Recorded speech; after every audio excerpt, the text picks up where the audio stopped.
Welcome back to The Deep Dive, the show where we take really dense, complex financial research and make it crystal clear for you. Today, we are digging into one of the market's most fascinating and, frankly, confounding companies, Amazon. Specifically, we're looking at the research reports that dropped right after their Q3 2025 earnings. And this moment is it's a perfect case study.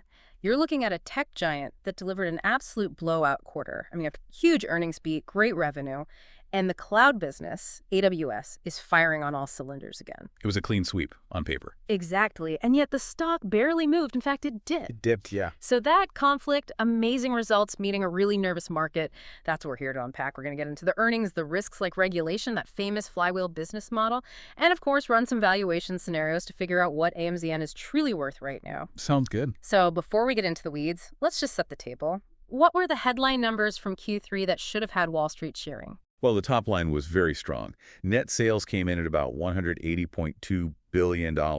That's up 12% year over year, which beat what analysts were expecting. Okay, a solid beat. But the real kicker was the bottom line. Earnings per share, or EPS, hit $1.95. The forecast was for $1.56. Wow, that's a huge surprise, about 25%. A massive surprise. So like you said, on the surface, it looks like a perfect quarter. But there's always a but. There is. And here's the context that explains everything. Despite those stellar numbers, the shares fell about 3.2% in after-hours trading. So why? What was the market seeing that overshadowed that huge earnings beat? One thing and one thing only, really. Capital expenditure. CapEx. Investors looked right past the great results and focused entirely on the company's guidance for future spending. The fear of that spending just sucked all the oxygen out of the room. Completely. And that tension really defines the whole story for Amazon right now. Okay, so that sets the stage perfectly. Let's get into section 1 and unpack these numbers, starting with the big one, the engine reaccelerating. Let's talk about AWS. Right. Before we do, though, I think it's important to frame this. When you see a reaction like this, you have to ask if it's just about one stock or if it signals something about the broader market temperature. That's a great point. And if you're trying to track that, to see if the market's getting a little frothy, a great tool is the iOS app Buffett Indicator. You can find it on the Apple App Store, and it helps you monitor that overall market sentiment. Good to know. And of course, our mandatory disclaimer. Everything we're discussing today is based on publicly available sources. It is absolutely for educational purposes only.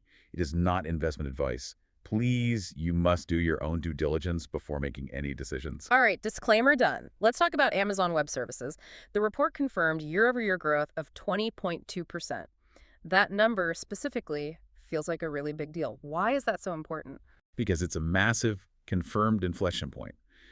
For the last couple of years, anyone following the cloud space knows AWS growth was slowing down. Right, the cost optimization period. Exactly. Big customers were trying to trim their cloud bills, find efficiencies, that sort of thing. This 20.2% growth is the fastest they've reported in 11 quarters. It signals that the optimization phase is, for all intents and purposes, over. So customers aren't just turning the lights back on. This is new demand. It's new structural demand. Yeah. And it's being driven by one thing, generative AI. These new AI workloads are incredibly power hungry, and they are flooding into AWS. It confirms their market leadership. I mean, the business is now on a $132 billion annualized revenue run rate. The scale is just immense. And that kind of growth should be translating to the bottom line, to profits. The reported operating income was $17.4 billion, which sounds good, but the research suggests the real number, the underlying profitability, was actually much stronger. Yeah, this is the key detail that a lot of the headlines missed. That 17.4 billion number is correct, but it includes, or rather it absorbed, about $4.3 billion in special one-time charges. So if those charges weren't there? The operational picture would look completely different. It shows the business is actually way healthier than the official GAAP results might suggest. Okay, let's break those charges down. What were they? There were two main buckets. The biggest was a $2.5 billion legal settlement with the Federal Trade Commission, the FTC. Right, for the ongoing regulatory battles. Exactly. It's a huge cost, but it's not a core operational expense. The other chunk was severance costs from the big restructuring that CEO Andy Jassy has been doing. Cutting teams, shutting down unprofitable projects. The efficiency drive. The efficiency drive. So if you strip out that noise, that $4.3 billion, what do you get? What's the real number? The operational income would have been over $21.7 billion. And that's dramatic. It proves that Jassie's focus on regionalizing the fulfillment network and just running a tighter ship is working brilliantly. The margins are expanding. It was just hidden by these cleanup costs. And there was another non-operating boost to the net income as well, right? The Anthropic investment. Correct. Net income also got a huge tailwind from a $9.5 billion pre-tax gain. This was from revaluing Amazon's strategic investment in Anthropic, the AI company. So they're not just building the AI infrastructure, they're also a very successful investor in the ecosystem. They're playing both sides, and it's paying off big time. Okay, this brings us perfectly to what you called the CapEx conflict. We have all this great operational cash flow, strategic gains, and yet the market is scared. Terrified. Management raised the capital expenditure guidance for 2025 to a staggering $125 billion. Can you help us conceptualize that number? What are they buying, and why does it instantly make investors so nervous? I mean, the number is just monumental. Even at the peak of the pandemic, when they were building warehouses everywhere, they weren't spending at this level consistently. So this is a new peak. A new peak, and it's almost entirely dedicated to winning the AI race. We're talking about new data centers, specialized chips like NVIDIA GPUs or their own custom silicon, and just all the power and networking needed to support this AI boom. Okay, but why the fear? If it's for growth, shouldn't that be a good thing? It comes down to the simple math of free cash flow. Free cash flow is your cash from operations minus your capital expenditures. When that CapEx number explodes to $125 billion, it's like a giant vacuum sucking cash out of the company in the short term. So it crushes the free cash flow number. It crushes it. Investors are being asked to stomach that massive short-term hit for a promise of big profits maybe 5 or 10 years from now. It requires an enormous amount of faith in management. The classic Amazon dilemma, short-term pain for long-term dominance. But it seems like management isn't blinking. The Q4 forecast looked pretty strong. Not blinking at all. The guidance for the holiday quarter was extremely bullish. They projected sales up to $213 billion and, more importantly, operating income between $21 and $26 billion. So they think they can keep expanding margins even while spending all this money. That's the signal. They're confident that the efficiency gains they've made can absorb a lot of these costs.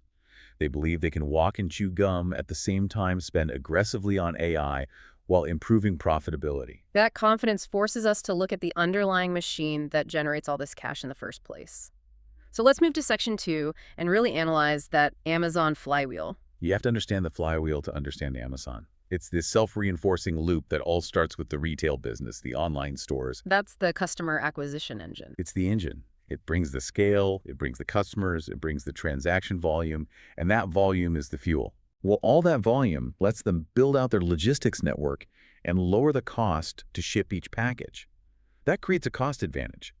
And it generates this incredibly rich data on what people are actually buying. And that data and those logistics then power the other businesses. Exactly. They power the high-margin businesses that sit on top of the retail platform, AWS, and especially advertising. So the low-margin retail business is the thing that makes the high-margin profit engines possible. Okay, let's break down that revenue mix. How much comes from where? So online stores are still the biggest piece of the pie, top line-wise, about 38–39% of total revenue.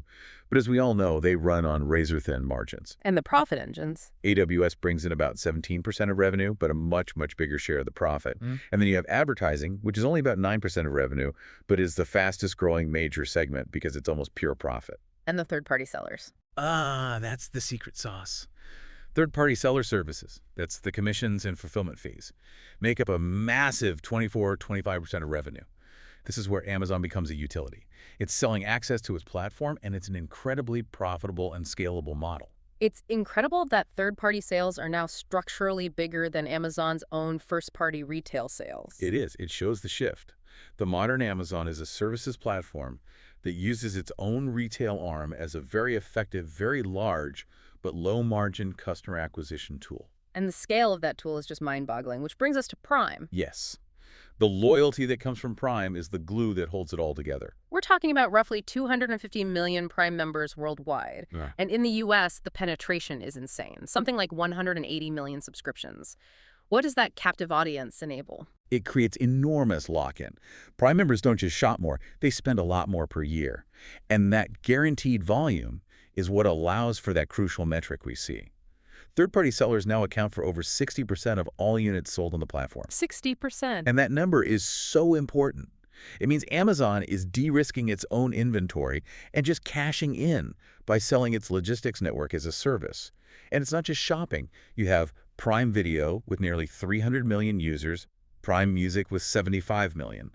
It's this sticky ecosystem that makes that annual fee feel like a non-negotiable utility. Which brings us directly to the idea of an economic moat. If they're this dominant, what are the actual durable advantages that keep everyone else out? Well, the sources describe it as having 4 main pillars. It's not one thing, it's a system. Okay, what's pillar number 1? Network effects. This is the classic retail loop. More consumers on the platform attract more sellers. Which brings better selection and prices. Which in turn brings in even more consumers. It's a virtuous cycle. And that now applies to advertising too. More data means better ad targeting, which brings in more ad revenue. Right, and pillar 2 is just the raw cost of entry. Exactly. Cost advantage. Amazon has spent hundreds of billions of dollars over 20 years building out its fulfillment network. Warehouses, robots, planes. You just can't replicate that. No competitor can match it without spending a prohibitive amount of time and money. And they're still optimizing it, right? With the move to regionalize the network. Yes, moving from a national system to these smaller regional delivery zones to cut down on shipping distances and costs even further. It's a relentless drive for efficiency. Okay, pillar 3 takes us back to the cloud. It does. Switching costs, specifically with AWS. Once a company builds its entire digital infrastructure on AWS, moving it is incredibly costly, complex, and risky. You're essentially locked in. You are. And that creates this wonderfully predictable, high-margin recurring revenue. And the new AI investments make that lock-in even stronger. Once you commit to training your models on their custom chips, moving becomes even harder. And the final pillar. Intangible assets. This is brand trust, of course. But more importantly, it's the proprietary purchase data. What people buy, not just what they search for. Exactly. Unlike Google or Meta, Amazon knows your purchase history. That data is an invaluable asset for advertising, for product development. It's a moat that's almost impossible for anyone else to cross. So even with a moat that wide, there have to be pressures. Let's move to section 3 and talk about the headwinds and the regulatory battles. What are the short-term economic issues? Well, the macro environment is still a bit of a drag. You still have inflation pushing some consumers to trade down to cheaper options or delay bigger purchases. That puts pressure on retail margins. And as a global company, currency fluctuations. Right. A strong U.S. dollar hurts the value of their international sales. But honestly, the biggest single financial headwind is the one we started with. The $125 billion in CapEx. That's the one. We have to be clear, that's cash. That's not going to shareholders or paying down debt. It's being reinvested. And the sheer size of that reinvestment is what's driving all the investor anxiety right now. Okay, let's shift to the longer-term, more structural threat. The research identifies the regulatory risk as potentially existential. Let's unpack that FTC lawsuit. Yeah, this is the big one. This isn't just about a fine. It's a battle over the very structure of the company. The FTC, along with 17 states, has filed this massive lawsuit alleging that Amazon is an illegal monopoly. And what are the specific claims they're making? There are a few big ones. One is the claim that Amazon used deceptive dark patterns to get people to sign up for Prime and then make it incredibly difficult to cancel. This was apparently known internally as Project Iliad. So, tricking users into staying locked in the ecosystem. That's the allegation. The other major claim is that Amazon essentially forces third-party sellers to use its Fulfillment by Amazon service, FBA, and to buy ads if they want their products to be visible. Coercion, basically. The FTC argues it's coercion, and if that's proven, it could really damage that very profitable third-party seller services business. And we're already seeing the financial impact of this, right? The $2.5 billion charge from Q3. Exactly. That charge was to settle a part of these claims. It proves this isn't some abstract future risk. It's a material cost hitting the books right now. And the worst-case scenario for Amazon would be a forced breakup, like separating AWS from the retail business. That would completely change the investment thesis. Okay, let's look at the internal cost structure. How do they manage fulfillment costs when they seem to be constantly rising? They're relentless. Fuel, labor, everything goes up. Amazon's strategy is pretty straightforward. They use their market power to pass those costs on to the third-party sellers who depend on them. By raising fees. By raising fees. For example, they announced an average fee hike of 8 cents per unit for 2026. It doesn't sound like much, but when you're selling billions of units, it adds up. They're using their moat to protect their own margins. Which frees up more cash for that big CapEx plan. Precisely.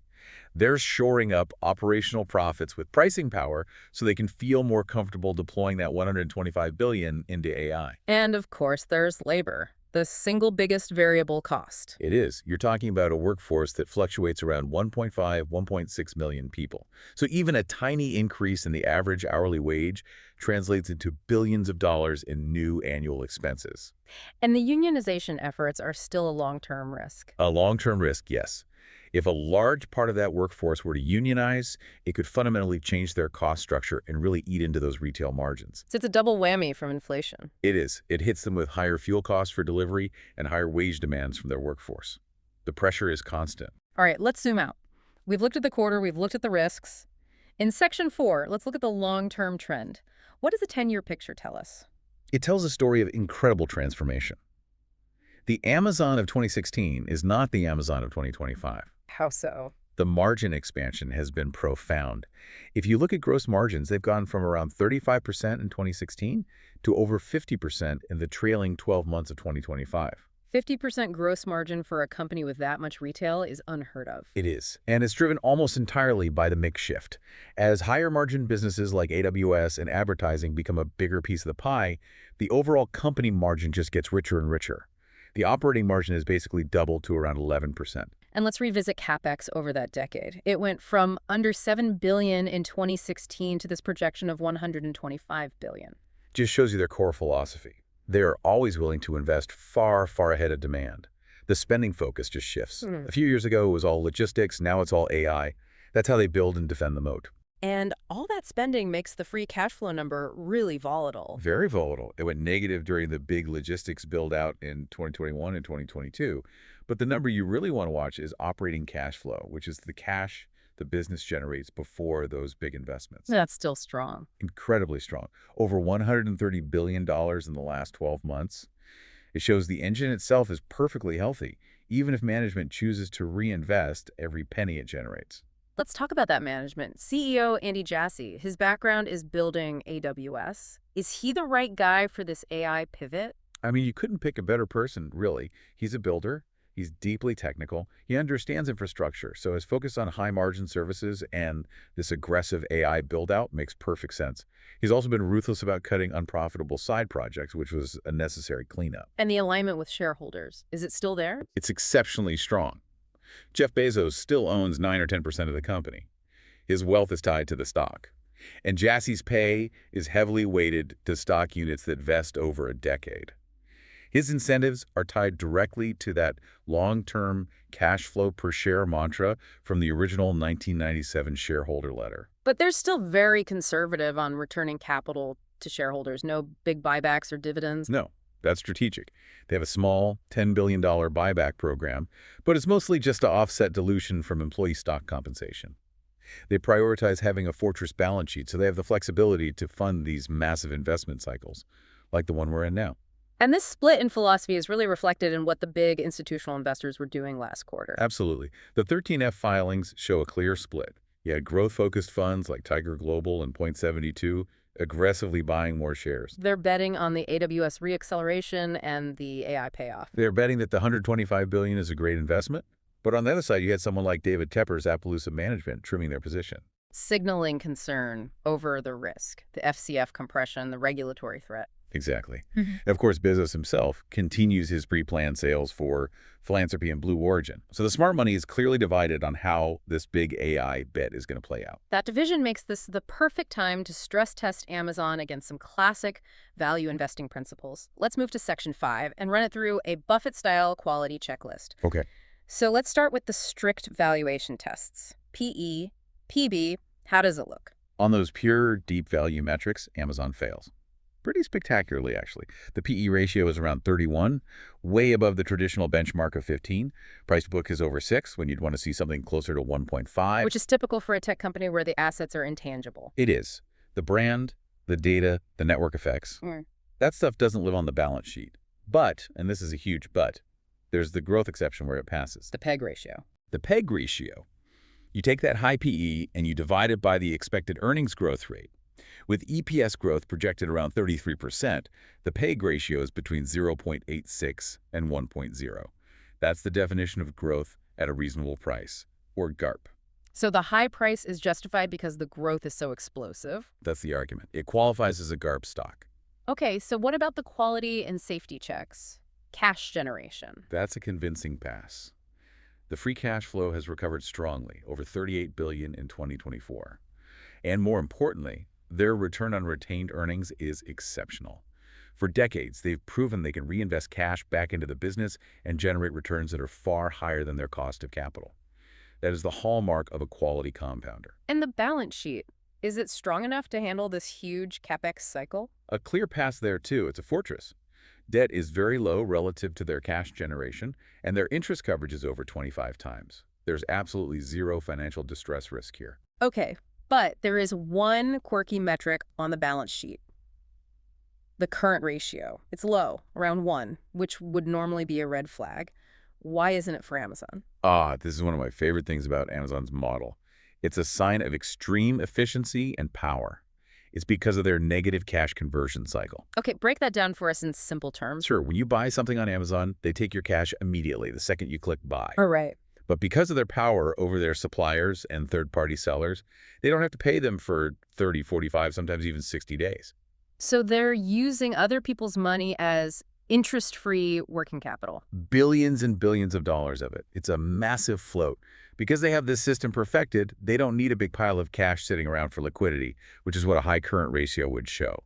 For Amazon, a low current ratio is actually a sign of incredible strength. That's a fantastic explanation. So if we pull this all together, what's the final verdict from the Graham and Buffett checklist? Amazon passes all the quality, growth, and safety tests with flying colors. It fails the deep value price tests, but it qualifies as a GARP stock. So the conclusion is pretty clear.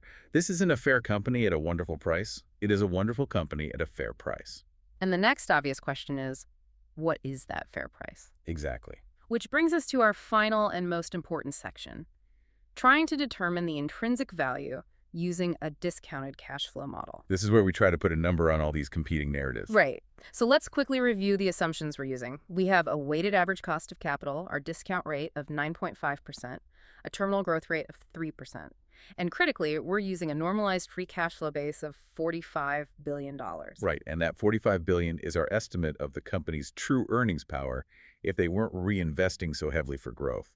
We're crediting back some of that discretionary growth CapEx. Okay, so let's run the scenarios. Let's start with scenario A, the stagnation case. This is the floor. What if AI is a bust and FCF just stays flat forever? In that scenario, the calculated value per share is about $43.65. Wow. Okay, the implication there is staggering. If Amazon stops growing today, it is massively overvalued. Completely. It just confirms that almost all of the stock's current value is based on the expectation of future growth. If that growth story dies, the stock collapses. Okay, let's get a bit more realistic. Scenario B, the conservative or bear case. This is where the fears come true. AI disappoints, competition eats into AWS margins, the FTC wins. Let's say FCF grows at just 5% a year. In that bear case, the model gives us an intrinsic value of about $115.20 per share. And this is where the risk becomes very real. At today's price, if that happens, the stock is overvalued by nearly 50%. This is the scenario that's driving that tepid market reaction. Oh. It embodies the fear about the $125 billion CapEx gamble. But I have to challenge this. Given regulatory risk we just talked about, the FTC potentially wanting to break up the company, doesn't that make this $115 scenario even more likely? If they were forced to split AWS from retail, where would the growth come from? That is the critical risk factor. Yes. If the absolute worst-case regulatory outcome happens and they are forced to separate, the synergies that justify the higher valuations just evaporate. The $115 case assumes AWS growth slows. If a breakup happens, you're right, even 5% growth might be optimistic for the standalone retail business. For now, the market seems to be betting that a full breakup is a low probability event. Okay, which brings us to the final case. Scenario C, the nominal or base case. This is the management vision.